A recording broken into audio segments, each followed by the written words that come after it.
ओम साई राम। आप सभी को मेरी तरफ से मैं आपके लिए आज एक बहुत ही इम्पॉर्टेंट महत्वपूर्ण एक टॉपिक लेकर आई हूँ। ध्यान से सुनिए। हम में से कई लोगों के मन में यह प्रश्न ज़रूर होता है कि मुझे पूजा करते करते, ईश्वर की भक्ति करते करते इतने साल हो गए, पर मुझे अभी तक अपने ईश्वर के, अपने भगवान के, अपने गुरु दर्शन क्यों नहीं हुए।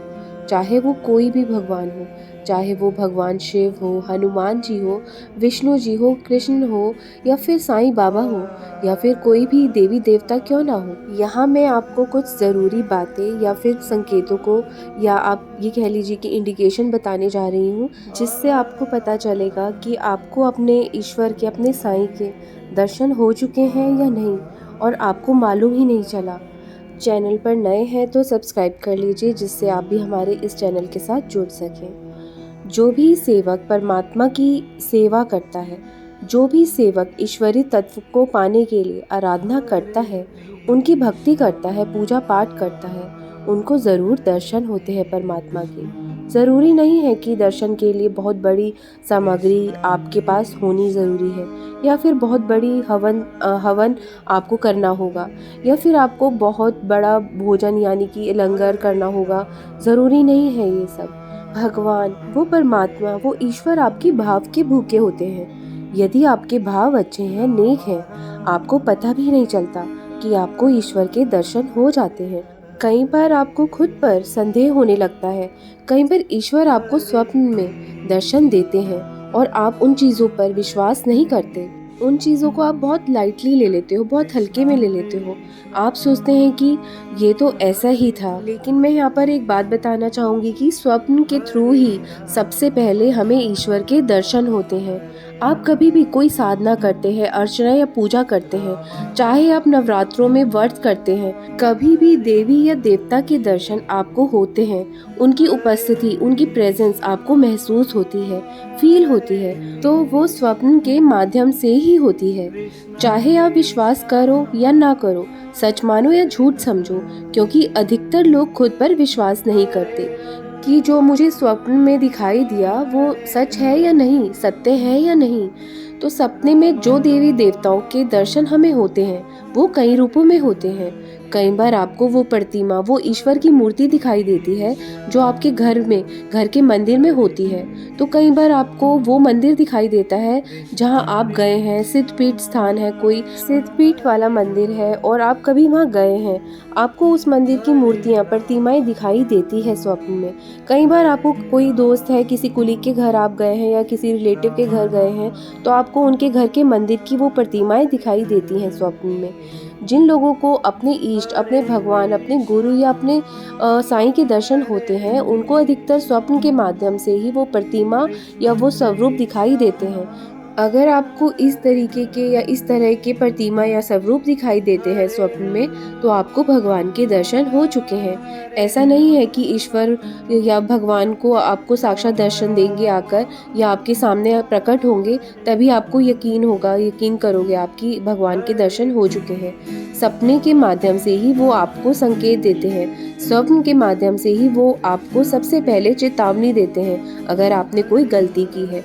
स्वप्न के माध्यम से ही वो आपको आगे की राह दिखाते हैं, आपका मार्गदर्शन करते हैं कि आपको आगे क्या करना चाहिए।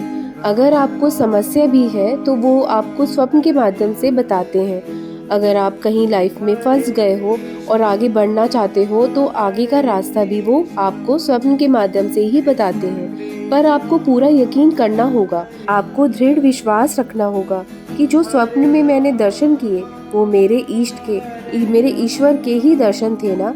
कई बार आपको ऐसी मूर्ति के दर्शन होते हैं कि जैसे कि कोई मूर्ति चौराहे या सुनसान सी जगह पर होती है और उस प्रतिमा में काफ़ी सारे सिर होते हैं, हाथ होते हैं, तो वो आपके इष्ट के ही दर्शन होते हैं। जब कभी भी आपको अपने इष्ट के, अपने साईं के दर्शन होते हैं तो सौम्य रूप में ही होते हैं। ये बात ज़रूर ध्यान में रखना। आपको सौम्य रूप में ही आपके ईश्वर के दर्शन होते हैं, वो आपको सौम्य रूप में ही दर्शन दर्शन देते हैं, जैसे कि वो मंदिर में विराजमान या फिर वो खड़े हैं या फिर आपको कुछ दे रहे हैं। इस तरह स्वप्न के माध्यम से आपको भगवान के दर्शन होते हैं, साईं बाबा के दर्शन होते हैं। कई लोग सोचते हैं कि हमारी पूजा पाठ करने में मन नहीं लगता, हमें जब मंदिर जाते हैं तो हमें वो फीलिंग नहीं आती, वो फील नहीं होता कि हाँ मैं मंदिर में हूँ, वो माहौल नहीं मिलता, वो एनवायरनमेंट नहीं मिलता, वो शांति नहीं मिलती जिससे जिससे उनको लगे कि उनको यहाँ पूजा पाठ किया जा सकता है, यहाँ पर कोई डिवाइन फीलिंग है या कोई दिव्य शक्तियाँ हैं। तो मैं आपको बता दूं कि ऐसा नहीं है कि आपके घर पर वो शक्तियाँ विराजमान नहीं हो सकती। वो शक्तियाँ भी आपके घर में भी विराजमान हो सकती हैं। वो एहसास, वो फीलिंग आपको अपने घर पर ही हो सकती है, वो माहौल आपको अपने घर पर ही मिल सकता है। अगर आप चाहोगे तो वो माहौल, वो एनवायरनमेंट आपके घर पर ही बन जाएगा। कई लोग एक्सक्यूजेस बनाते हैं कि हमारे पास तो एक ही रूम है, कई लोग कहते हैं कि मेरे घर पर तो मंदिर के लिए जगह ही नहीं है। तो मैं आपको बताना चाहूँगी कि अगर आपको वो माहौल बनाना है अपने घर के मंदिर में जो आपको शांति और सुकून दे, तो आपको अपने घर में एक अलग से कमरा पूजा के लिए बनाना होगा, जिसमें सिर्फ पूजा पाठ ही हो। वहाँ ना कोई आएगा और ना ही कोई सोएगा, ना कोई बैठकर खाना खाएगा। सिर्फ पूजा के लिए नहा धोकर शुद्ध रूप से ही वहाँ वो जाएगा, अशुद्ध होकर कोई ना जाए। तो आप देखेंगे कि धीरे धीरे आपके घर पर भी वही शक्तियाँ विराजमान होना शुरू हो गई हैं। पर उसके लिए आपको अपने मंदिर को इस तरह व्यवस्थित करना होगा कि मंदिर के प्रति आपको आकर्षण बढ़ जाए, आपका अट्रैक्शन मंदिर की तरफ बढ़ जाए। ऐसी कोई मनमोहिनी मूर्ति, प्रतिमा अपने इष्ट की लाइए कि जिसे देखकर आपका आकर्षण बढ़ जाए। जैसे मैंने अपने मंदिर के साईं बाबा के दर्शन भी आपको कराए हुए हैं, कितने ही सुंदर बाबा की मनमोहिनी प्रतिमा है, कितने ही सुंदर आकर्षण मूर्ति है बाबा की। उसी तरह अपने इष्ट की आप भी ऐसी मनमोहक प्रतिमा या स्वरूप लाइए जिसे आपकी आंखें देखे तो आपकी नजरें हटे ही ना।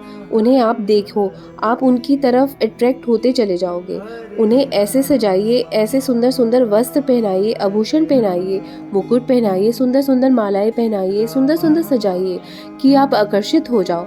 अपने मंदिर को इतना सुंदर सजाइए कि आपका खुद का मन ही मोह जाए, आपका मन खींचा चला जाए पूजा पाठ करने के लिए। आप देखेंगे कि आपको पूजा करने में भी आनंद आने लगेगा, आपका मंत्र जाप करने का मन करेगा, आपको अपने इष्ट की प्रेजेंस भी फील होगी, उपस्थिति भी महसूस होगी, उनकी कृपा भी प्राप्त होगी। आप हर रोज सुबह शाम अच्छी सी सुगंधित कोई धूप अगरबत्ती जलाइए, डेली मंदिर को साफ करें, ईश्वर को साफ सुथरे नए सुंदर वस्त्र पहनाइए, घी या तेल का दीपक जलाइए। जहाँ पवित्रता होती है वहीं भगवान का वास होता है। तन मन से पवित्र रहिए और पूजा पाठ करिए तो आपको वही एहसास अवश्य होगा। आपको अपने इष्ट देव वही मिलेंगे जो आपको इष्ट देव आपको स्वप्न में दर्शन देते हैं। आपकी भक्ति आगे बढ़ती चली जाएगी। जो इष्ट आपको स्वप्न में दर्शन देते हैं उन्हें आप सत्य मानिए, क्योंकि वो दर्शन आपको स्वप्न के माध्यम से देते हैं। कोई प्रतिमा या मूर्ति या फिर स्वरूप जो आपको संकेत दे रहे हैं कि उनका आशीर्वाद आपके ऊपर है, तो उनकी भक्ति आप बढ़ाइए। जब आपको स्वप्न के माध्यम से ऐसे दर्शन हो, अगर आप मंत्र जाप नहीं करते तो मंत्र जाप करना शुरू कर दीजिए, ध्यान नहीं लगाते तो ध्यान लगाइए, उनका गुणगान करना शुरू कर दीजिए, उनकी महिमा का गुणगान करिए, उनके भजन गाइए। अगर आप भोग नहीं लगाते तो भोग लगाइए। ज़रूरी नहीं है कि आप रोज़ रोज़ मिठाई या पकवान का ही भोग लगाएं। प्रेम पूर्वक जो भी आपने घर पर बनाया है उसे श्रद्धा पूर्वक प्यार से अपने हाथों से ईश्वर को भोग लगाइए और प्रार्थना करिए कि स्वीकार कर लीजिए साईं बाबा। और फिर 2-3 घंटे बाद उस भोग को वहाँ से उठा लीजिए और घर पर सभी में प्रसाद के रूप में बांट दीजिए। तो आप देखेंगे कि आपके अपने ईश की कृपा दृष्टि, साईं बाबा की कृपा दृष्टि भी मिल रही है और आपका पूजा पाठ में मन भी लग रहा है, क्योंकि पूजा पाठ में मन लगाने के लिए माहौल का होना बहुत ज़रूरी है। जैसे कि हम घर पर नहीं पढ़ पाते, हमें ट्यूशन जाना पड़ता है, स्कूल कॉलेज जाना पड़ता है, क्योंकि वहाँ पर पढ़ाई का माहौल होता है। आप मंदिर जाते हैं, आप घर पर पूजा नहीं कर पाते क्योंकि वहाँ पर माहौल होता है। उसी प्रकार से आपको उस कमरे में भी ऐसा माहौल बनाना होगा कि आपको महसूस हो कि आप घर पर नहीं हो, किसी मंदिर में हो और आपको अपने इष्ट की ऊर्जा आपको प्राप्त हो रही हो। तो इसलिए आपको अपने ईश्वर के दर्शन ज़रूर होते हैं। बस आपको ज़रूरत है कि आप उस संकेतों को समझें और अपने इष्ट देवता की, अपने भगवान की पूर्ण रूप से पूरी लगन के साथ पूजा कीजिए। आई होप कि आपको ये वीडियो ज़रूर पसंद आएगा और कुछ सीखने को भी मिलेगा। इसी आशा के साथ मिलते हैं नेक्स्ट वीडियो में। तब तक साईं स्मरण करते रहिए, बाबा पर आस्था रखिए, साईं बाबा पर दृढ़ विश्वास रखिए, अपनी आस्था को बढ़ाइए।